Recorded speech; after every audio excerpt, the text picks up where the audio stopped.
A jeni pyetur ndonjëherë se si përcaktohen tarifat e energjisë elektrike?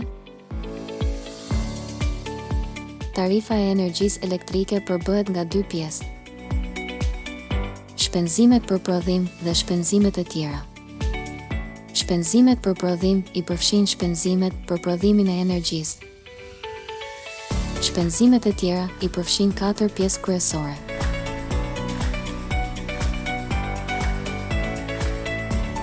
Shpenzimet për furnizuesin universal.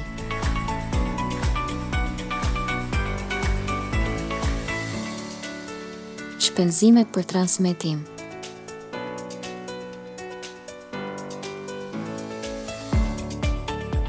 Shpenzimet për shpërndarje dhe qasje deri te rrjeti.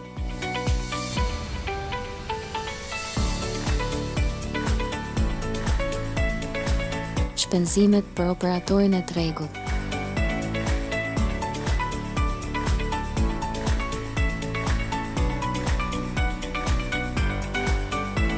Këto dy lloje të shpenzimeve e përbëjnë tarifën e energjisë elektrike. Komisioni Rregullator i Energjetikës mundëson që tarifat e energjisë elektrike për ambisëritë dhe bizneset e vogla të mbeten transparente dhe konkurruese.